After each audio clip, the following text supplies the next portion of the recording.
Fire signs, tignan po natin kung ano yung mensahe para sa'yo ngayong araw. Keep in mind po na ito ay general reading lamang. So, hindi po lahat ay makaka-relate. So, be open-minded. Sa mga hindi pa po nakasubscribe dito sa ating channel, please subscribe na po kayo and pa-like na din po ng ating video.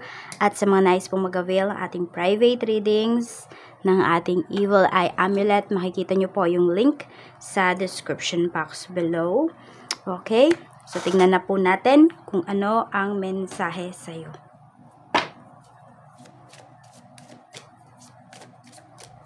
Fire signs, Aries, Leo, Sagittarius. We have unfinished business. Marami ba kayong kailangang gawin ngayon? Yung iba po sa inyo, pwedeng meron kayong mga trabaho pa talaga na naiwan, or pwedeng yung iba nga sa inyo, dinala pa ninyo sa bahay. Or meron dito, work from home talaga. Tapos yun, parang pinag-iisipan po ninyo kung kayo ba ay mag-work from home pa rin, or, you know, maghahanap na kayo ng trabaho. Or sabihin natin, i-request nyo na sa office kayo. Kasi po yung iba sa inyo, yes, may mga tao naman talaga na applicable or nag-work para sa kanila yung work from home. Pero pwedeng yung iba po sa inyo, ayun, parang mas hindi pa kayo nakakapag-focus. Pwede po kasi na madaming distraction sa bahay. So, iba-iba talaga tayo ng mga circumstances. Pero tingnan pa po natin kung ano pa yung mensahe. Check natin. So, ayan, pwedeng may mga kausap pa rin kayo dito, or yung iba nga sa inyo, hating gabi na, may kinakausap pa rin regarding sa trabaho. Check natin ano pa po ang mensahe, Spirit Guide. Mensahe pa po natin. Pagdating sa pamilya. Pagdating sa pamilya, Spirit Guide. We have 2 of Swords. Ayan. 2 families ba kayo sa bahay na nakatira? Fire signs. We have Temperance. So, yun nga. Kailangan talaga pag nasa bahay kayo is mahaba-haba talagang pasensya yung kailangan po ninyo.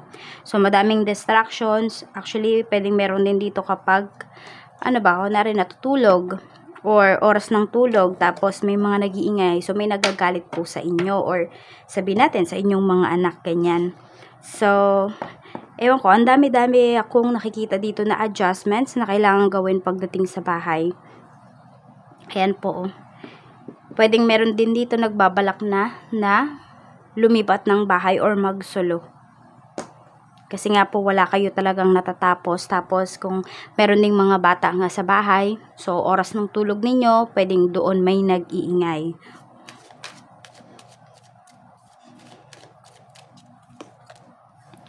Para bang parang hindi marunong magkonsidera yung mga tao sa bahay po ninyo. So we have naman the Lovers. Ayan po, the Lovers. Pagdating yan sa mga friends mo. So, pwedeng meron kang kaibigan dito, fire signs, na nagkakagusto sa'yo.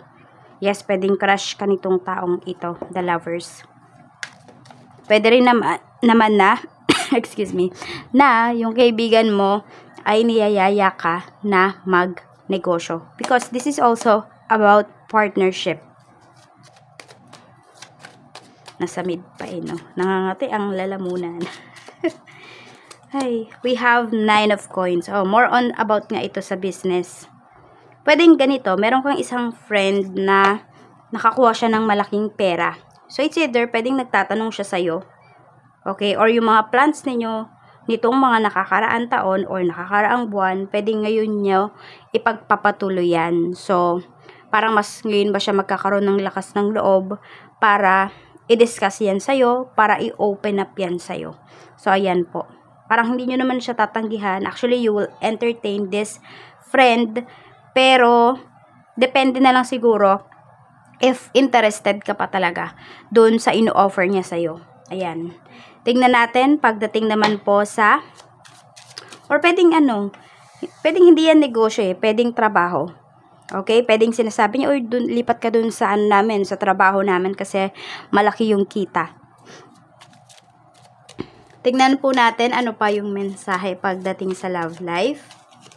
Sa love life, we have Judgment. So, marami dito nasa LDR relationship, or kung kayo naman po ay papasok sa isang relationship. Maaari po yung karelasyon ninyo is, ayan, could be nasa malayo, foreigner, or kaya naman OFW. Yan, or parehas kayong OFW for some of you. Pwedeng dyan kayo nagkakilala sa ibang bansa ng person mo. Pero mas malakas yung energy na marami po sa inyo pwedeng nasa LDR relationship. Tingnan natin. We have justice. Okay, so may nagbabalak pa ditong magkita. Pwede ngayong taon or ngayong buwan. So, pwede po na may mga inaayos na dito ng mga papers. Meron din ako nakikita dito, pwedeng divorce papers or annulment papers yung inaayos. We have 10 of Wands. May stress kasi na pinapakita dito pagdating sa relationship po ninyo. Sabihin natin, pwedeng sabihin natin methodical or logical ng person mo. So, minsan parang nahihirapan kayo na kausapin siya. Kasi parang hindi ba kayo nagkakaintindihan, magkaiba kayo ng mindset. Ayan, so parang minsan nauuwi na lang talaga siya sa pag-aaway. Pero nakikita ko naman dito, kasi we have 10 of Wands, so meron naman pong nagbibigay, meron namang nag-e-effort para intindihin yung isa't isa. Siguro, nandun din, kasi di rin naman kayo magtatagal, di ba, kung hindi nyo naintindihan yung isa't isa, or hindi ninyo tinatry na intindihin yung isa't isa. So, nandun pa rin na tinatry ninyo parehas. Hindi lang kayo nag-meet ng person mo. So, pag-usapan nyo pa ito ng mabuti. Maging open, maging vulnerable kayo sa isa't isa. Tapos, fire signs, if mayroong mga problems sa relationship, please, wag nyo nang ikwento yan sa ibang tao. Kayong dalawa yung mag-solve ng problems po ninyo. Tignan natin, pagdating naman sa kaperahan. Okay? Pagdating sa kaperahan, spirit guide, mayroon tayo ditong Ace of Wands. Ayan po. So, pagdating sa money, merong dito parang offer sa inyo or mabilisang pera yung nakikita ko dito. Kailangan nyo lang i-grab yung opportunity na ito. Pwedeng may gagastusin kayo pero babalik ka agad sa inyo yung pera. We have the world. Oh, some of you pwedeng may gastos dito in terms of handaan, pwedeng ganun. Oo, meron ditong occasion. Ayan po, pwedeng yun yung gastos ninyo dito. Or, kasi travel din ito. Actually, dalawang travel card po ito. So, meron ba dito talaga na gustong mag-travel, gustong mga ibang bansa, or some of you dito lang sa Pinas, magtatrabaho po kayo. I mean, pwedeng magtrabaho, ayan, para kumita nga ng pera. Some of you naman, pwedeng ito ay para mag-unwind for some of you. Ayan, tignan natin. Pagdating naman sa career, kamusta po ang career, spirit guide? Sa career naman po, we have 7 of Swords. Yan. Medyo mag-ingat lang kayo dito sa career ninyo. Yan po. 7 of Swords. Pwede kasi na may betrayal dito. Or may mga tao talaga, fire signs na naninira sa'yo. Ayan po, baka kaya hindi mo matapos-tapos yung trabaho mo. Pwedeng yung iba, pinapahirapan kayo dito. So, kailangan mas maging wiser po kayo compare sa inyong mga katrabaho. Ayan. Parang wala na kayo bang peace of mind? Or you try talaga to focus on your career, on your works ngayong araw, pero parang lagi may nang-aabala sa'yo. Kaya pag-isipan mo po ito kung dapat mo bang i-entertain yung mga tao na to. Hindi mo naman kailangang lumipat ng trabaho. For some of you, parang hahayaan mo ba sila na maging ganun kalaki yung impact nila sa life mo or dito sa career mo? Will you let them ba? Ayan po. So, tingnan natin ano pa yung mensahe pagdating naman sa business. Sa business naman po, Spirit Guide, ngayong araw, so we have 7 of Cups. At mayroon tayo ditong 8 of Swords. Ayan, medyo meron dito bagong offer po sa inyo or bagong kliyente, pero pwedeng nagdadalawang isip kayo kung tatanggapin nyo ba.